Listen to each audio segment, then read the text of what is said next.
Bonjour à vous, chers amis. Bienvenue à cette autre édition de Bonne Semaine. Nous sommes le 20, n'est-ce pas? Le 20 mai. Et nous allons procéder comme on le fait habituellement. On commence par une devinette. Le mot, cette fois-ci, il est court. 4 lettres seulement. Commençant par la lettre C, comme dans cochon. Tiens, ça me vient comme ça.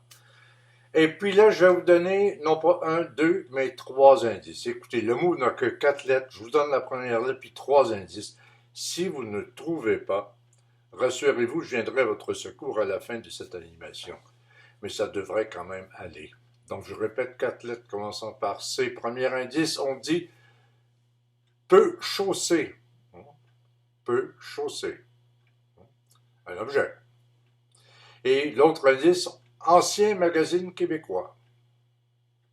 Et le dernier, synonyme de dent. D-E-N-T.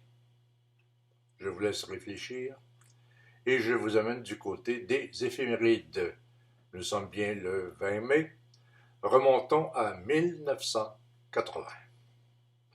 Alors, c'est le fameux référendum au Québec. Branle-bas de combat général de l'ensemble de la population québécoise. Le gouvernement du Québec, dirigé par René Lévesque, du Parti québécois, décide de proposer aux Québécois dis-je, un texte de référendum qui était relativement clair.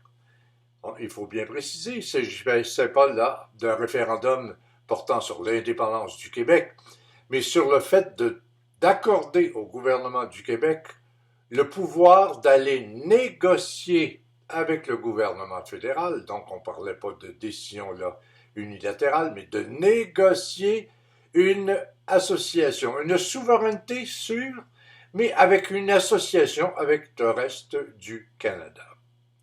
Et c'est là-dessus qu'a porté cette longue et parfois, quand on regarde ça sur le plan historique, trop longue campagne référendaire. Dans un camp, on avait le Parti québécois et à ce moment-là, le Mouvement national des Québécois. Et on l'a mentionné, dirigé par René Lévesque et ses ministres, n'est-ce pas, qui ont fait cette campagne. Du côté fédéral, en fait, j'allais dire fédéral, du côté du non, tiens. Ceux qui allaient défendre la position du non au référendum, il y avait le Parti libéral du Québec, avec Claude Ryan, son chef, et le Parti libéral du Canada, avec, on se rappellera, Jean Chrétien, bien sûr, et Pierre-Éliott Trudeau. Faites à noter, vous notez que même si c'est un parti fédéraliste, le Parti conservateur ou le NPD ne sont pas vraiment intervenus dans cette campagne. C'était relié davantage au Parti libéral, fédéral et provincial. Et là, ça s'est littéralement envenimé comme débat. Il y a eu, je pense, des coups bas qui ont été menés pendant cette campagne. Et ça a divisé littéralement le pays du Québec, je emploie volontairement le terme le pays du Québec, en deux. Et là, ça a créé des scissions, n'est-ce pas, à l'intérieur même des familles. Les gens qui se réunissaient tout ça, ça finissait par des engueulades. L'un était pour, l'autre était contre. Et ça a été comme ça sur l'ensemble du territoire du Québec pendant toute cette très longue campagne référendaire qui est arrivé à un résultat quand même décisif. On dit que 59,56% des Québécois se sont prononcés contre, c'est-à-dire ont voté non à ce référendum. Contre, je le rappelle, non pas l'indépendance, mais le droit du gouvernement du Québec d'aller négocier une souveraineté, on ne parlerait pas d'indépendance, j'en reviens là-dessus, de négocier une souveraineté avec une association pour le Canada. Alors donc, c'était non, c'était clair. Alors, mais il y avait quand même 40,4% des gens qui avaient voté oui et qui ont été forcément amèrement déçus. Et à la fin de tout ça, le soir des résultats, un discours de Claude Ryan, triomphaliste, un peu méprisant, je dois dire, pour le moins non élégant. Tiens, gardons ça comme ça. Et puis le discours, évidemment, de René Lévesque, qui s'est adressé à ses troupes et qui a essayé de replacer un peu les choses et qui a conclu en disant, pour maintenir la foi des troupes, le moral des troupes, en disant à la prochaine. C'est-à-dire au prochain référendum.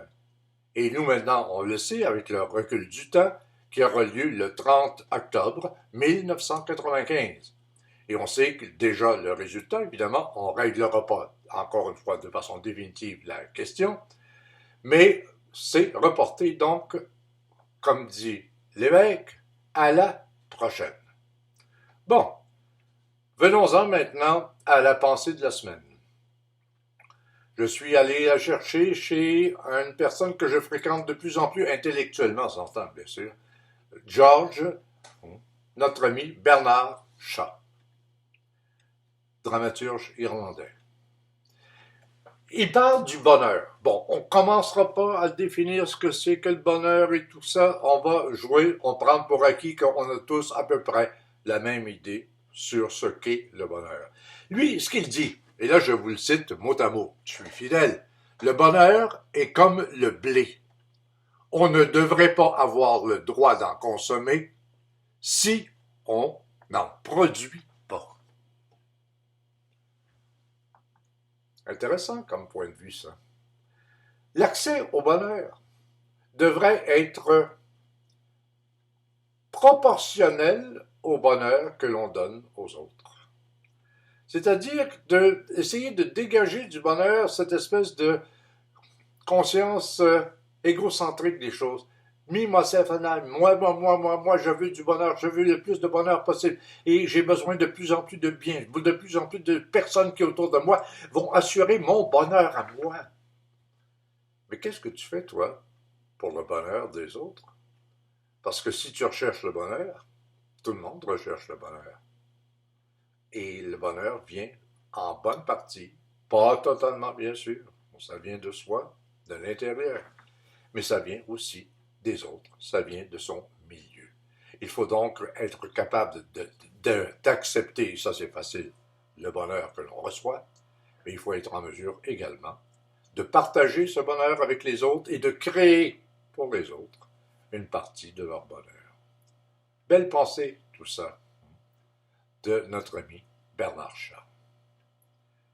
Photos maintenant. Je fouille encore dans mes réserves de photos. La première, vous allez reconnaître tout de suite la ville. Une des grandes capitales de la culture, des arts, de la sculpture, de la peinture, de la Renaissance. J'ai nommé, évidemment, Florence, en Italie. Et regardez ce point de vue, parce que quand on entre dans Florence, on est coincé entre les édifices et tout ça, on n'a pas vraiment de perspective. Mais regardez cette photo.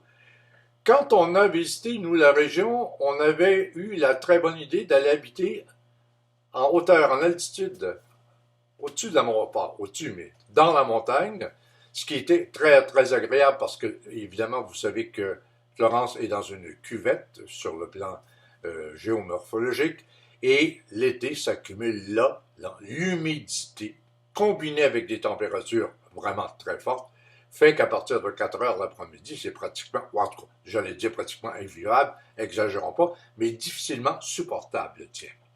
Et l'avantage qu'on avait, évidemment, c'est qu'une fois après avoir passé notre journée vers 4 heures, on prenait le bus, on montait jusqu'à un petit village pour reprendre notre automobile qui nous menait un peu plus haut, n'est-ce pas, à notre hébergement.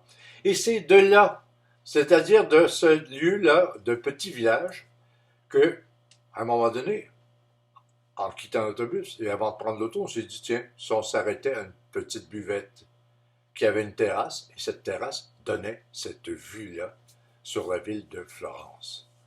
Et on voit très bien le Duomo, les édifices principaux. Alors voilà, un souvenir, un beau souvenir de voyage et un rappel de la beauté de cette ville qui est Florence. Je passe à la seconde. Très souvent, mon attention est attirée, et mes préférences vont aussi dans ce sens-là, par des sculptures, mais des sculptures qui sont placées dans l'environnement urbain.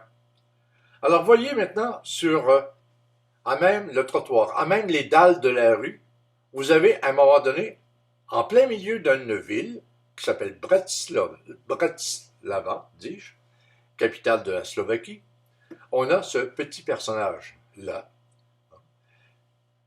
Qu'est-ce qu'il pratique comme métier? En anglais, ils disent un miner, Q-mill. En français, c'est un nettoyeur d'égout. Alors, c'est, encore une fois, rendre hommage à des travailleurs ordinaires, puis de répartir ces différentes sculptures, je ne parle pas particulièrement de celle-là, mais de d'autres, dans différents endroits, dans différentes places dans une ville. Alors, en Europe, on a eu tendance à un moment donné à faire ça, et c'était fort intéressant. Dans ce cas-là, c'est le nettoyeur d'égout. Est-ce qu'il y a un métier vraiment qui est moins avantageux que celui-là? Et là, on décide quand même de faire un rappel à l'utilité de ces gens. Et regardez comme c'est génial. C'est le gars qui sort de l'égout et qui se penche pour regarder passer, évidemment, la circulation, mais surtout pour pouvoir respirer un peu d'air frais. Regardez, génial comme conception, extraordinaire comme rendement. Le nettoyeur d'égout Bratislava. Et je termine par une autre de mes très nombreuses photos illustrant des couchers de soleil. Nous sommes là probablement, écoutez, je regarde le coucher de soleil qui est là, je pense que c'est au Mexique, ça c'est sûr, l'ouest, directement sur l'ouest. Le soleil, la lumière au loin, la pénombre, là où on se trouve, et puis le soleil qui descend et qui vient se marier à la mer pour finalement disparaître. Quelle beauté que des couchers de soleil. Alors voilà pour mes 3 photos. Et je reviens, je vous l'avais promis, à la devinette. Là, si vous ne l'avez pas trouvé, je dois dire que je ne suis pas très fier de vous. Le mot, c'était 4 lettres, commençant par C, gros, C-R-O-C. Et oui, il y a eu des souliers, des bottines gros, de marque gros, qui ont été vendus un peu partout, et qui étaient très, très, très populaires il y a quelques années. Voilà, pour le chausser. Et un ancien magazine un magazine québécois d'humour qui s'appelait la revue Gros. Et puis, évidemment, les dents. Quand on parle des crocs d'un animal, les crocs du loup, les crocs, du chien, alors là, on est encore sur le même mot, croc, C-R-O-C. Et voilà, c'est là-dessus que l'on se quitte, encore une fois, pour avoir le plaisir à nouveau de se retrouver quand? La semaine prochaine. Bonne semaine.